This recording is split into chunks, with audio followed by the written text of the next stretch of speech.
এই জায়গাটার নাম হলো পার্শ্বদলপুর, ঈশ্বরীগাছা, শহরে অনন্তপাড়া, উত্তর 24 পরগনা জেলার অন্তর্গত। এই জায়গার নাম বাদুরতলা নামে পরিচিত। এক বিচিত্র কাহিনী আছে এই গাছের।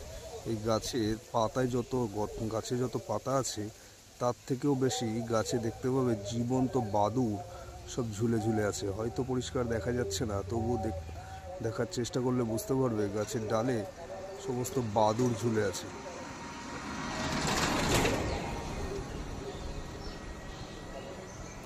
সমস্ত ডালে, সমস্ত গাছের মধ্যে পুরো বাদুড় ওইভাবে সারা গাছটার মধ্যে ঝুলে আছে। অসংখ্য বাদুড়, একটা দুটো বাদুড় নয়, অসংখ্য বাদুড় সারা গাছের মধ্যে ঝুলে আছে।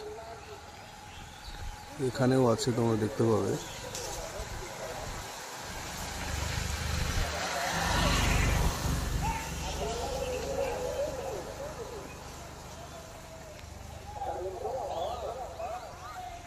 সারা গাছে বাদুড়ে ভরা। এক বিচিত্র কাহিনী এই গাছের। পারলে গাছটাকে দেখে যেও। জায়গা বলে দিলাম কোন জায়গা অবস্থিত।